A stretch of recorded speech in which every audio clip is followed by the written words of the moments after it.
EP01, Boss from Hell Gets What She Deserves. Canal, Case Files Karma, English US, 22 minutes at 150 WPM. Inspired by public Reddit story, reformulated 100% per channel IP policy.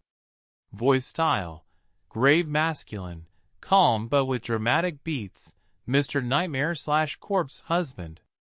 Midnight, cold open, The Promise. For 3 years, Mara Castellano did the work of 2 people. She edited the spreadsheets. She answered the emails at 11 p.m. She picked up her kid from daycare with one hand and closed deals with the other. And every month, her boss, Sloan Calloway, Vice President of Marketing and Sales, took the credit. Mara didn't complain. She had a mortgage. She had a daughter. She had a 7-year habit of choosing peace over pride.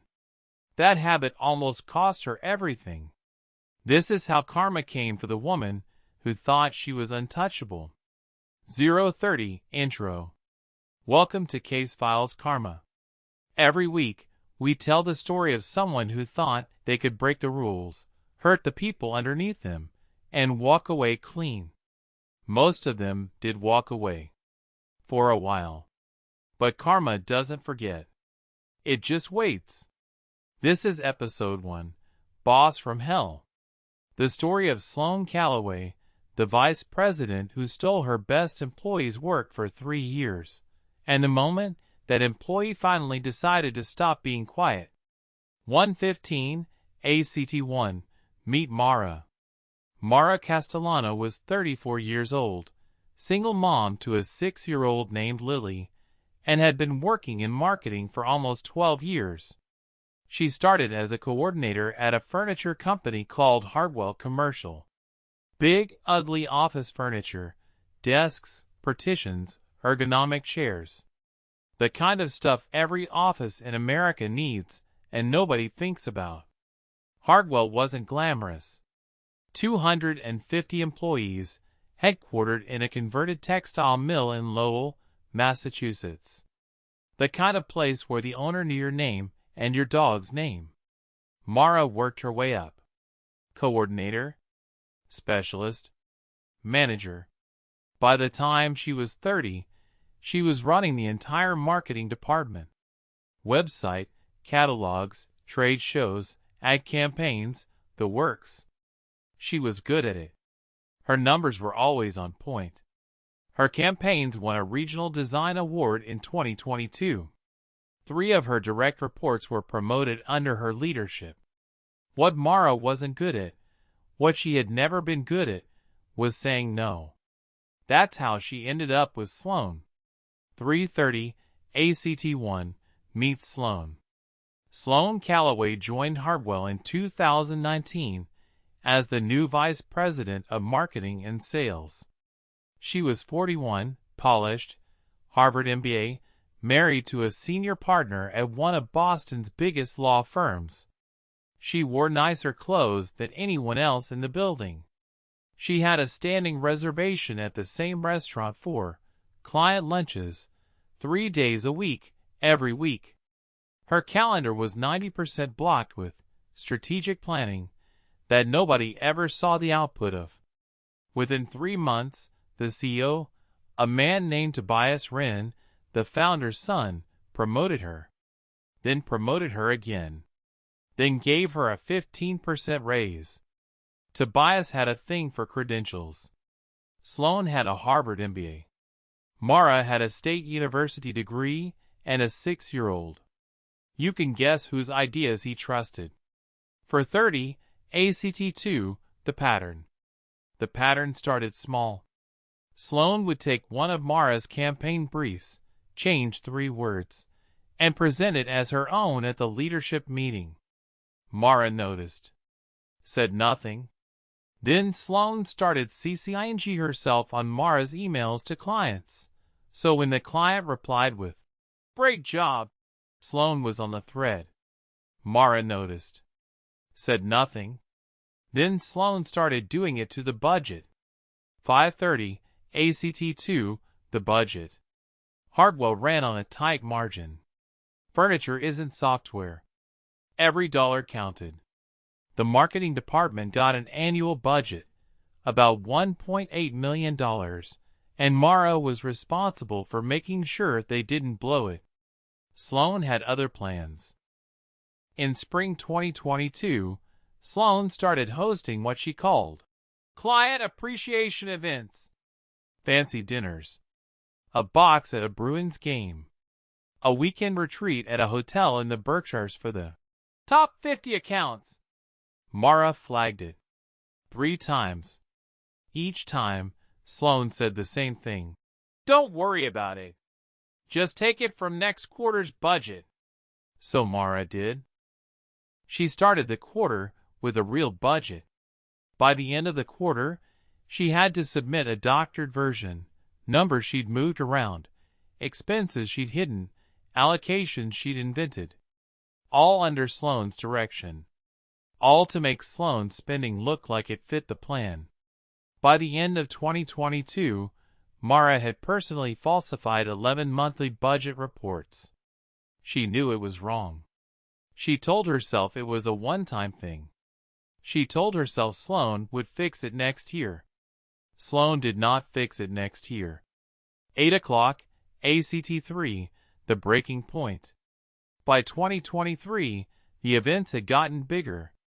Sloan had thrown a $90,000 holiday party in December. She'd rented a yacht for a vendor day in August. She'd sent a gift basket worth $4,000 to her own husband, charged to the marketing budget. Mara had stopped keeping count. Then, in November 2023, sales collapsed. The commercial furniture market was tightening. Remote work was still eating into office demand. A major client, a hotel chain, went bankrupt, taking $2.3 million in orders with it. Hardwell was going to miss its Q4 numbers by a lot. The board was asking questions. Tobias was under pressure. He needed someone to blame. Sloan volunteered Mara. 10 o'clock, ACT3, the setup. On December 8, 2023, Sloan called Mara into her office. The door was closed. Tobias was on speakerphone. Mara, Sloan said, we've been reviewing the Q4 numbers. There are some discrepancies. Tobias and I think it would be best if you took a leave of absence while we conduct an internal review. Mara's stomach dropped. I don't understand, she said. I've been submitting the budgets exactly as you asked me to.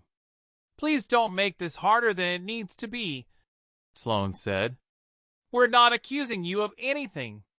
We're just concerned. Tobias, on the speakerphone, said nothing. Not a word. That was the moment Mara understood. Sloan wasn't going to take the fall. Sloan was going to put it on Mara. Mara had her fingerprints on every doctored budget. Mara had sent the emails. Mara had the access logs. If Mara went down, Sloan walked. Mara looked at Sloan. Sloan smiled.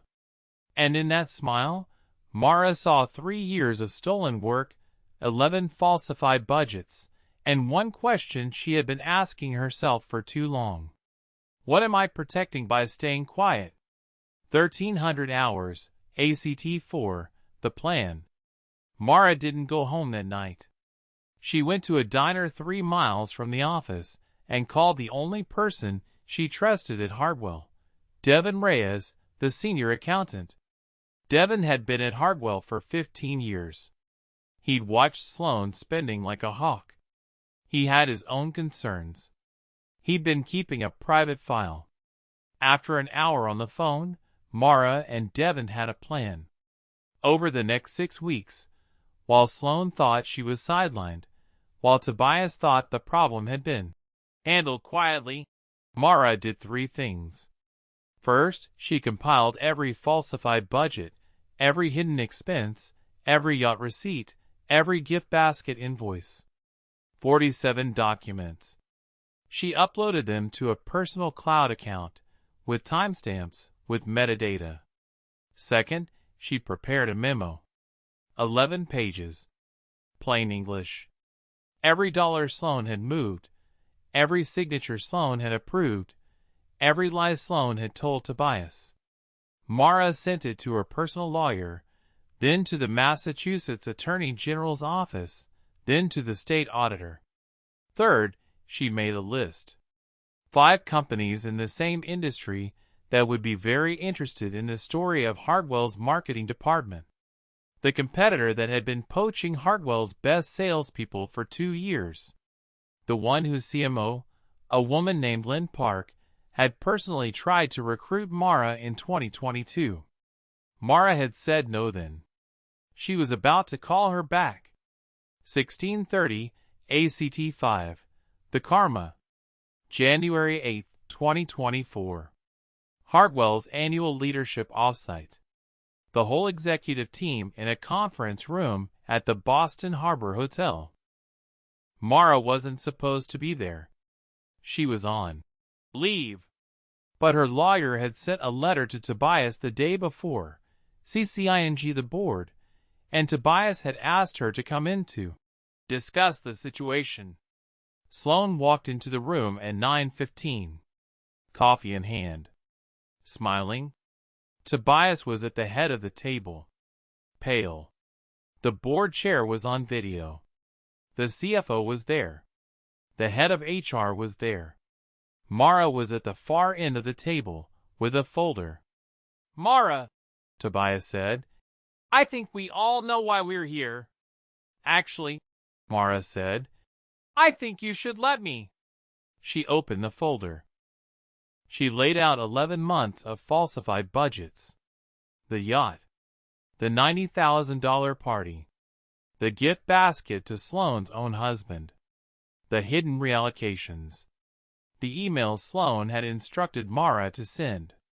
The sign-offs. The dates.